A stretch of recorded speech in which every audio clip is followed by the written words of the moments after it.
Hello dear student, AP education for civil services में मैं अनुराग आप सभी का स्वागत करता हूं। आज हम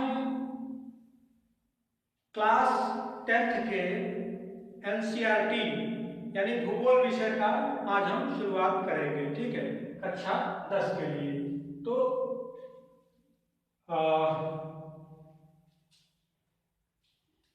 आज का पहला टॉपिक होगा संसाधन एवं विकास। ठीक है, संसाधन एवं विकास। तो सबसे पहले हम जान लेते हैं संसाधन क्या होते हैं। ठीक है, संसाधन की परिभाषा क्या होती है। तो पर्यावरण में उपलब्ध प्रत्येक वस्तु जो हमारी आवश्यकता को पूरा करने में प्रयुक्त की जा सकती है और जिसको बनाने के लिए प्रौद्योगिकी उपलब्ध है, जो आर्थिक रूप से संभाव्य और सांस्कृतिक रूप से मान्य है, एक संसाधन है। कहने का मतलब है कि पर्यावरण में उपलब्ध प्रत्येक वस्तु जो हमारी आवश्यकता को पूरा करने के लिए प्रयुक्त होती है, हमारी आवश्यकता को पूरा करने के लिए प्रयुक्त होती है, प्रयुक्त की जाती है, उसे हम संसाधन कहते हैं। जैसे ये मार्कर, ये बोर्ड, या मैं स्वयं, और ये मोबाइल फोन या एंड्रॉइड फोन जो भी है, वो सब एक संसाधन है। ठीक है, जैसे हम इस बोर्ड, इस मार्कर का इस्तेमाल लिखने के लिए कर रहे हैं और आप अपने पेन का इस्तेमाल लिखने के लिए कर रहे हैं, वो भी आपके लिए संसाधन है। ठीक है, तो हम जो भी चीजें प्रयुक्त करते हैं वो एक संसाधन है। ठीक है, हमारे पर्यावरण में उपलब्ध वस्तुओं की रूपांतरण प्रक्रिया प्रकृति, प्रौद्योगिकी और संस्थाओं के पारस्परिक क्रियात्मक संबंध में निहित है। कहने का मतलब यह है कि हमारे पर्यावरण में उपलब्ध प्रत्येक वस्तु, जैसे कोई भी चीज हम बनाते हैं, जैसे पर्यावरण से हमने ले लिया कि पेड़ हमारी एक प्राकृतिक वस्तु है। ठीक है, प्रकृति से हमने पेड़ ले लिया और प्रौद्योगिकी का इस्तेमाल करके हमने उसका पेपर बना लिया, कागज। ठीक है, और उस कागज को संस्थाओं के माध्यम से सभी लोगों तक पहुंचा दिया। तो कहने का मतलब यह है कि मानव प्रकृति से चीजों को लेकर के, प्रौद्योगिकी का इस्तेमाल करके और संस्थाओं के माध्यम से कुछ चीजों को एक रूपांतरित कर रहा है, एक से दूसरे में परिवर्तित कर रहा है। ठीक है, रूपांतरण का मतलब रूपों में अंतर। ठीक है, रूपों का स्थानांतरण। तो पेड़ से हमें क्या मिला? कागज से संस्थाओं के माध्यम से क्या हुआ? लोगों तक पहुंच गया, तो एक हो गया संसाधन। ठीक है, मानव प्रौद्योगिकी द्वारा प्रकृति के साथ क्रिया करते हैं और अपने आर्थिक विकास की गति को तेज करने के लिए संस्थाओं का निर्माण करते हैं। ठीक है, हमने वही बताया ना कि मानव प्रौद्योगिकी द्वारा प्रकृति के साथ क्रिया करता है। तो मानव जो है पेड़ काटा और जो है प्रौद्योगिकी के साथ क्रिया किया, उसका पेपर बनाया और संस्थाओं के माध्यम से, अब जब पेपर हो जाएगा तो उसको पहुंचाएंगे कैसे लोगों तक? स्टोर खोलेंगे, संस्था खोलेंगे, तभी तो हम पहुंचाएंगे उस जगह को। तो फैक्ट्री में तो कोई लेने आएगा नहीं। ठीक है, तो अपनी आर्थिक गति को हम तेज करेंगे। तो इसमें एक शब्द आया है जैसे आर्थिक विकास। ठीक है, तो अब आइए समझते हैं आर्थिक विकास क्या होता है। जैसे आर्थिक विकास होता है कि जैसे हमारी जीडीपी हो गई, सकल घरेलू उत्पाद, जीडीपी, सकल घरेलू उत्पाद। इस जीडीपी का जब हम जो लोगों में जब वितरण करते हैं, समाज में, स्वास्थ्य में, शिक्षा में, पोषण में, मनोरंजन में, कौशल में, तो जब इसका हम वितरण करते हैं,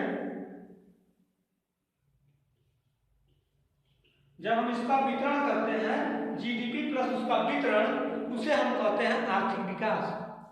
क्या कहते हैं? आर्थिक विकास। मतलब समझिए, जैसे आपके पास 100 रुपया है, उस 100 रुपया आपकी जीडीपी है। ठीक है, 100 रुपया को आप क्या करेंगे कि जगह जगह खर्च करेंगे। जैसे 100 रुपया में हम मनोरंजन के लिए टीवी खरीद लिए, 100 रुपया तो हालांकि मिलेगा नहीं, लेकिन मान के चलिए आपने टीवी खरीद लिया, और शिक्षा में कुछ खर्च किया, स्वास्थ्य में खर्च किया, हाँ, उसके बाद उसी में से कुछ बचत भी कर लिया, तो ये हमारा क्या हो गया, आर्थिक विकास। हमारा विकास हुआ ना, हमारा विकास तो हुआ ना, क्योंकि हमने उस पैसे का जगह जगह इस्तेमाल किया, तो हमारा विकास हुआ। इसी को कहते हैं आर्थिक विकास। पैसे का जगह जगह वितरण इज इक्वल टू आर्थिक विकास। ठीक है, जैसे डायग्राम में देखिए, डायग्राम महत्वपूर्ण है, इसको बनाइएगा जरूर। मानव भौतिक पर्यावरण प्रकृति के साथ क्रिया करता है, प्रकृति और प्रौद्योगिकी के साथ क्रिया करके क्या करता है, संस्थाओं के माध्यम से अपने संसाधन को लोगों तक उपलब्ध कराता है। ठीक है, अच्छा, क्या ये संसाधन प्रकृति द्वारा उपहार है? ये बात मन में प्रश्न तो आता ही होगा कि क्या ये संसाधन जो है प्रकृति द्वारा दिए गए उपहार है? नहीं, ऐसा नहीं है। संसाधन मानव क्रियाओं का परिणाम है। संसाधन जो है मानवीय क्रियाओं का परिणाम है। संसाधन मानवीय क्रियाओं का परिणाम है।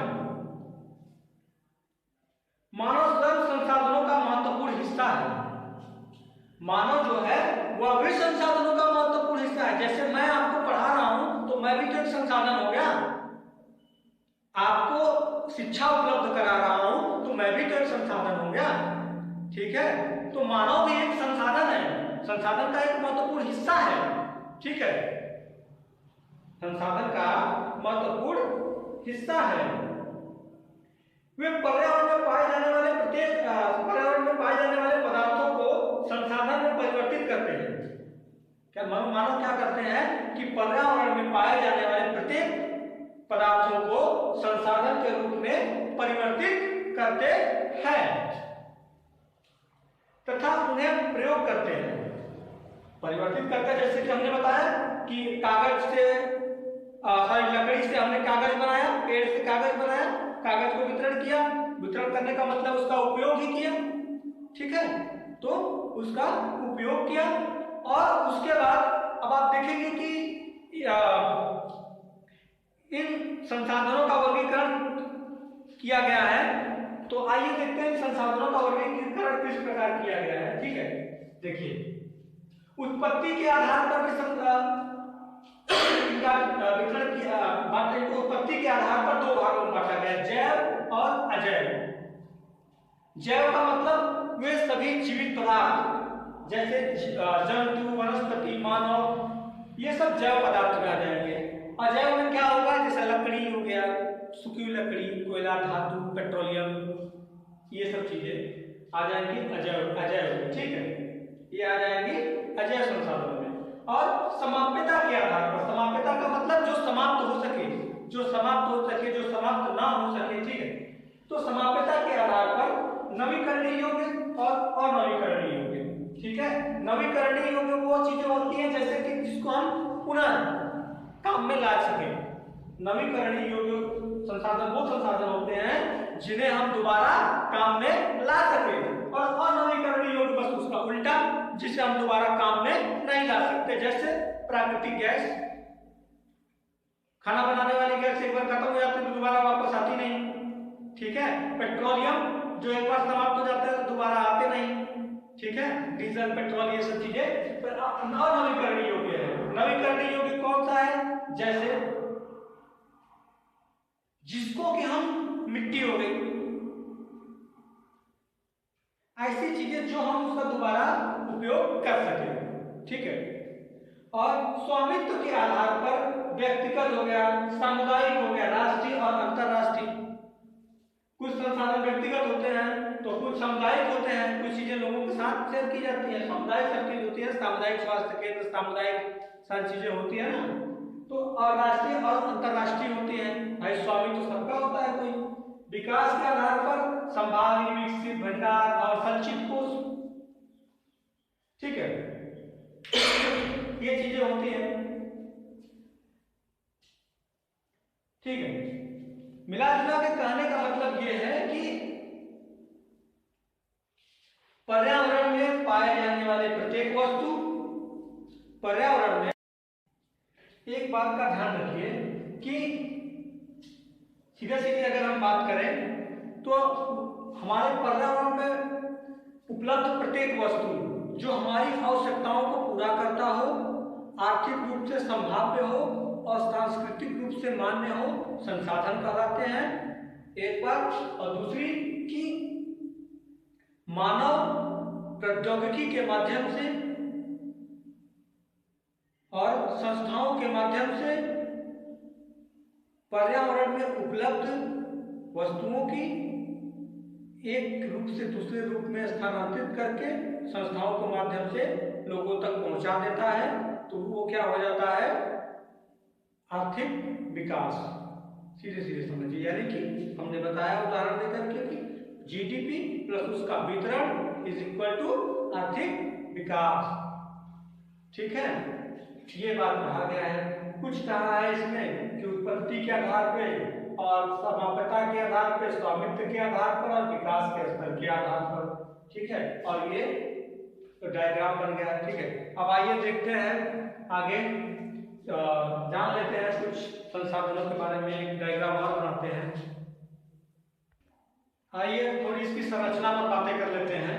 ठीक है, इनकी संरचना पर थोड़ी बातें कर ली जाए। जैसे संसाधन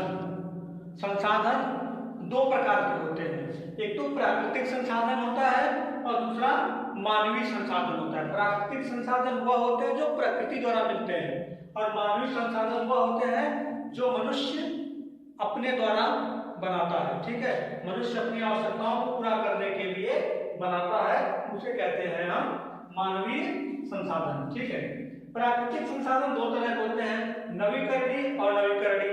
नवीकरणीय का मतलब जिन्हें हम पुनः उपयोग में ला सके, और अनवीकरणीय का मतलब होता है कि जिन्हें हम उपयोग में न ला सके। जैसे देखिए अजैव जैव। ठीक है, ये अच्छा नवीकरणीय ये दो तरीके के होते हैं। ठीक, नवीकरणीय और नवीकरणीय, इसको ऐसे कर देंगे, और नवीकरणीय। ठीक है, और इसमें क्या है, अजैव जैव। ये क्या होता है, ये सतत अथवा प्रवाह होता है। प्रवाह मतलब बहाव, ये सतत होता है। जैसे पवन और जल, ये लंबे समय तक, सतत का मतलब वह होता है जो लंबे समय तक, वह संसाधन जो लंबे समय तक चले और अपनी क्रिया को करते रहे, उसे कहते हैं सतत। ठीक है, और जल में क्या है, प्राकृतिक वनस्पति जैसे वन और वन्य जीव। ठीक है, अनवीकरणीय में पुनः चक्रीय जैसे धातु, और चक्रीय जैसे जीवाश्म ईंधन जैसे पेट्रोलियम, ये सब चीजें। ठीक है, और मानवीय में क्या है, संरचनाएं एवं संस्थाएं। ठीक है, और मात्रा एवं गुणवत्ता, ये हो गई हमारी मानवीय। इस फिगर को याद रखिएगा, इस फिगर को एग्जाम में बना दीजिएगा और अच्छा खासा नंबर मिल जाएगा। ठीक है, आइए अब देखते हैं इन संसाधनों के बारे में थोड़ी चर्चा कर लेते हैं कि क्या होते हैं ये संसाधन। ठीक है,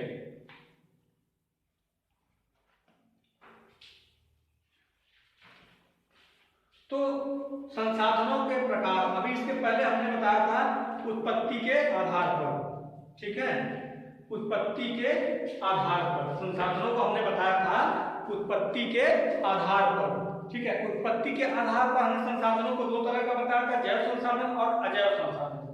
ठीक है, उत्पत्ति के आधार पर हमने संसाधनों को जैव और अजैव दो संसाधनों में बताया था। ठीक है, तो जैव संसाधन क्या होते हैं, इन संसाधनों की प्राप्ति जीवमंडल से होती है। इन संसाधनों की प्राप्ति जीवमंडल से होती है और इनमें जीवन व्याप्त होता है। इन संसाधनों की प्राप्ति जीवमंडल से होती है और इसमें जीवन व्याप्त होता है, जैसे मनुष्य, वनस्पति जात, ठीक है, और प्राणी जात, मत्स्य, पशुपालन, ये सब चीजें जो है हमारा जैव संसाधन है। अब अजैव संसाधन ठीक इसी का विपरीत होगा। वे सारे संसाधन जो निर्जीव वस्तुओं में से बने हैं, वे सारे संसाधन जो निर्जीव वस्तुओं से बने हैं और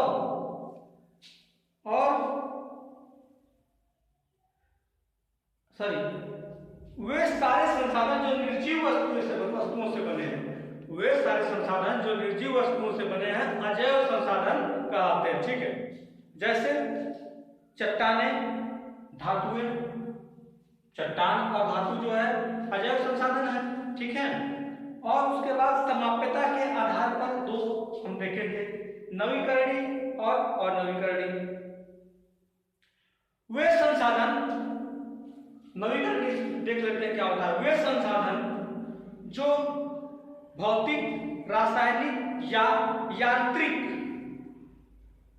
प्रक्रियाओं द्वारा, जो भौतिक, रासायनिक या यांत्रिक प्रक्रियाओं द्वारा नवीकृत या पुनः उत्पन्न किया जा सके, जो भौतिक, रासायनिक या यांत्रिक प्रक्रियाओं द्वारा नवीकृत या पुनः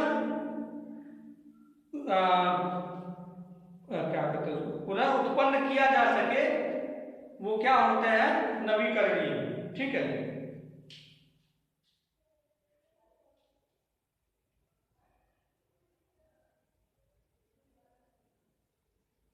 हाँ, नवीकरणीय या पूर्ति योग्य संसाधन क्या कहते हैं उन्हें, नवीकरणीय या पूर्ति योग्य संसाधन।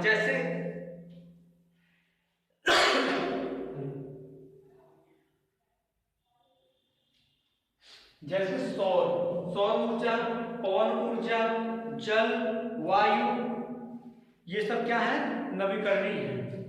इन्हें हम एक बार खत्म हो जाएगा तो दोबारा भी हम प्रयोग कर सकते हैं। ठीक है, एक बार समाप्त हो जाने पर दोबारा इनका इस्तेमाल कर सकते हैं। ठीक है, तो ये नवीकरणीय है।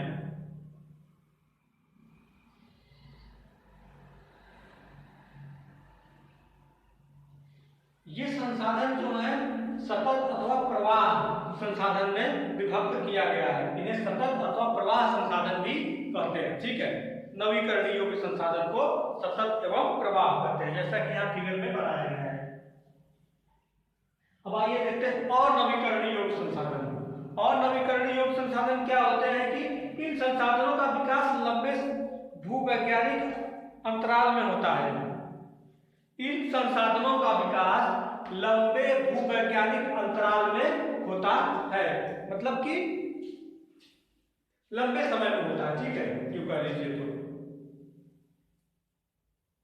खनिज और जीवाश्म ईंधन इस प्रकार के संसाधन के उदाहरण है। जैसे कि लंबे समय से, बहुत साल पहले जब पेड़ पौधे मिट्टी के नीचे दब गए, ठीक है, मिट्टी के नीचे दब गए, तो वो दबाव, पृथ्वी के नीचे जो है दबाव के कारण गर्माहट से वो कोयले में परिवर्तित हो गए। पृथ्वी के नीचे जब वो दब गए, ठीक है, तो पृथ्वी के जैसे हम नीचे गहराई में जाएंगे तापमान बढ़ता जाएगा। अत्यधिक तापमान के कारण वो पेड़ पौधे जो दबे हुए थे वो कोयले में परिवर्तित हो गए। ठीक है, काफी लंबे समय के बाद वो कोयले के रूप में परिवर्तित हो गए। तो इसे कहते हैं कि अनवीकरणीय योग्य संसाधन। अगर हम पेट्रोलियम की बात करें, ठीक है, जो जैव ईंधन है उनकी बात करें, जैसे प्राकृतिक गैस, ठीक है, तो ये सब अनवीकरणीय योग्य संसाधन है। इनके बनने में लाखों वर्ष लग जाते हैं। ठीक है, इनसे कुछ संसाधन से धातुएं पुनः चक्रीय हैं और कुछ संसाधन जीवाश्म ईंधन अचक्रीय है। ठीक है, इसमें कुछ क्या होते हैं अनवीकरणीय, कुछ क्या होते हैं वो चक्रीय होते हैं, जैसे कि, और कुछ जो होते हैं अचक्रीय होते हैं। जैसे धातु को हम एक रूप से दूसरे रूप में परिवर्तित कर देते हैं। ठीक है, और प्राकृतिक गैस है, एक बार खाना बनाने के बाद काम में आता नहीं। ठीक है, इसीलिए ये अनवीकरणीय होते हैं। ठीक है, और ये एक बार प्रयोग के बाद समाप्त हो जाते हैं। जो ये प्राकृतिक गैस है, ठीक है, अनवीकरणीय जो संसाधन है, वो एक बार उपयोग करने के बाद पुनः समाप्त हो जाते हैं। ठीक है, तो आज के लेक्चर में बस इतना ही, और इसके आगे जो है नेक्स्ट लेक्चर में करेंगे, और वीडियो को बहुत ज़्यादा बड़ा नहीं करेंगे, छोटा छोटा वीडियो बनाएंगे, और जैसा होगा आप लोग प्रतिक्रिया दीजिएगा। ठीक है, कमेंट बॉक्स में कमेंट करिएगा, और चैनल को हमारा लाइक और सब्सक्राइब जरूर करें। ठीक है।